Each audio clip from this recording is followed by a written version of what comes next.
গতিকে সেইটো আমাৰ এতিয়ালৈকে আমাৰ এই তেনেকুৱা পৰিৱেশত আমি পৰিৱেশটো পাই থকা নাই। আমি সকলোৱে ৰাইজৰ দলক ভাল পাওঁ। আহিছোঁ এই গৰমত আমি আহিছোঁ, বিভিন্ন ঠাইৰ পৰা আহিছে, শিলগুৰিৰ পৰা আহিছে, নাঙলিৰ পৰা আহিছে, বিভিন্ন ঠাইৰ পৰা আহিছে, দূৰ দূৰণিৰ পৰা এটা মানুহ আহিছে। কিয় আহিছে?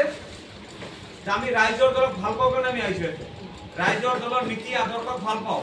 ৰাইজৰ দলৰ সভাপতি তথা আমাৰ নেতা অখিল গগৈদেৱৰ নীতি আদৰ্শক আমি ভাল পাওঁ। সেইকাৰণে গৰম চৰম চব তুচ্ছ জ্ঞান কৰি যে ৰাইজৰ দলৰ সভা আমি সেইখন সভাত যাব লাগিব, সেইকাৰণে আমি ইয়াতে চবেই আহিছোঁ, হয়নে নহয়? এটা বেলেগ কিবা কাৰণ আছে নেকি আমাৰ? এইটোতে কাৰণ আমাৰ। গতিকে আমি যিহেতু এটা উদ্দেশ্য লৈ আহিছোঁ যে আমি ৰাইজৰ দলক ভাল পাওঁ, গতিকে ৰাইজৰ দলক ভাল পাই যদি আমি ঘৰত বহি থাকোঁ, তেতিয়াহ'লে সেই ভাল পোৱাটো সীমাবদ্ধ হৈ থাকিব আপোনাৰ মাজতে। যদি ভাবে যে নহয় মই ৰাইজৰ দলক ভাল পাওঁ, মই ৰাইজৰ দলৰ হকে কাম কৰিম, ৰাইজৰ দল বিস্তাৰ কৰিম, ৰাইজৰ দল মানুহৰ মাজলৈকে লৈ যাম, অখিল গগৈদেৱৰ আদৰ্শ, অখিল গগৈদেৱৰ কৰ্মসূচী আমি ৰাইজৰ মাজলৈকে লৈ যাম, তেতিয়াহ'লে আমি প্ৰত্যেকজন কৰ্মীয়ে কিন্তু ঘৰত বহি থাকিলে নহ'ব, আমি কামখিনি কৰিব লাগিব।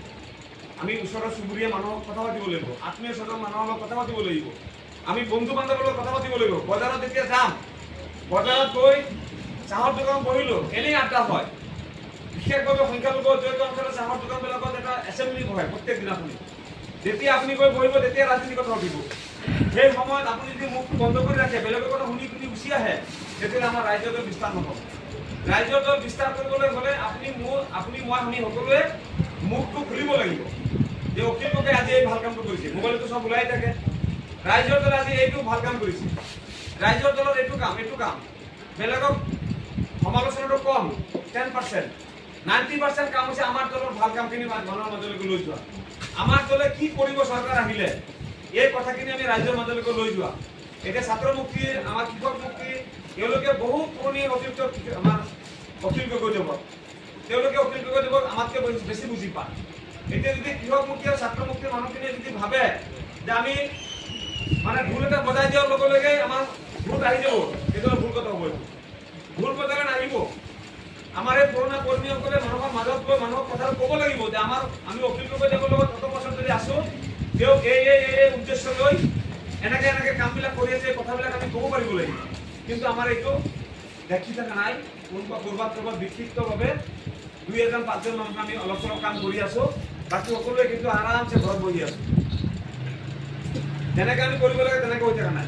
আপোনালোকে জানে নে নাজানে মই নাজানো, এইটো দলগাঁও সমষ্টিত 29টা গাঁও পঞ্চায়ত, 290টা ৱাৰ্ড, 290টা ৱাৰ্ডত যদি আমি 290টা ৱাৰ্ড কমিটি বনাব নোৱাৰোঁ, তেতিয়াহ'লে আমাৰ নিৰ্বাচনৰ সময়ত বহুতখিনি কামত আমাৰ ডেমেজেলি আহি যাব।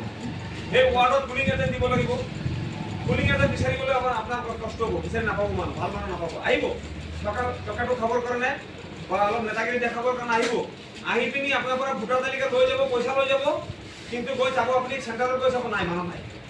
সেই কাৰ্ডখন ৰাতিপুৱা গৈ ল'ব প্ৰিজাইডিং অফিচাৰৰ পৰা, লৈ পুৰা দাদাগিৰি কৰি ঘূৰি আছে। তেওঁ মানে ভিতৰৰ মানুহ, মানে পুলিং চেণ্টাৰৰ মাজত ভিতৰলৈ যাব পাৰে, আহিব পাৰে, তেওঁ দাদাগিৰি কৰি ঘূৰি আছে। কিন্তু ৰাইজৰ দলৰ যিটো উদ্দেশ্য যে ৰাইজৰ দলৰ অপজিট পাৰ্টীয়ে ৰিগিং কৰি আছে নেকি, সঠিকমতে ভোটবিলাক কৰি আছে নে নাই, পুলিং এজেণ্টৰ যিটো দায়িত্ব, সেই দায়িত্বটো তেওঁ পালন কৰি নাথাকিব।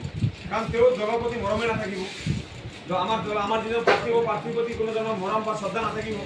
কিন্তু যদিহে আমাৰ যদি ৱাৰ্ড কমিটি থাকে, ৱাৰ্ড কমিটি থাকিলে এনেকৈ গৰমত যেতিয়া তেওঁ মিটিংবিলাক কৰিব, তেতিয়া তেওঁৰ গাত অলপমান হ'লেও মানে এটা আকৰ্ষণ এটা আহিব দলটোৰ প্ৰতি, তেতিয়া তেওঁ আৰু এই গাফিলতিটো নকৰে। সেইকাৰণে আমি 290টা ৱাৰ্ড কমিটি আমি বনাব লাগিব। 290টা ৱাৰ্ড কমিটি বনাবলৈ হ'লে চাওক, এতিয়া ময়ূৰী বাইদেউ বা আজিজুৰ ৰহমানে ঘনশ্যাম ৰাজবংশীয়ে বা হালিম ডাঙৰীয়াই, আমি যদি 10-12জন 15জন মানুহে আমি যদি কৰিব যাওঁ, অহা 8 বছৰতো নোৱাৰিম। আমি পাৰিম নেকি কওক? আৰু সম্ভৱ হ'ব? আৰু সব মিটিঙত যদি ময়ূৰী বাইদেউ যাব লাগে, সব মিটিঙত যদি আজিজুৰ ৰহমান যাব লাগে, সব মিটিঙত যদি ঘনশ্যাম ৰাজবংশী যাব লাগে, তথাপিতো আমাৰ 4 বছৰতো নহ'ব। সেইকাৰণে আপোনালোকে আমি সকলোৱে দায়িত্ব ল'ব লাগিব যে এই অঞ্চলৰ যিটো এইটো ৱাৰ্ড, ধৰি ল'লো এইটো ৱাৰ্ডত এটা ৱাৰ্ড কমিটি বনাব লাগে।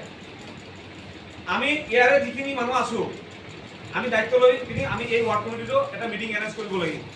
মিটিং এৰেঞ্জ কৰি 2 দিন আগত 3 দিন আগত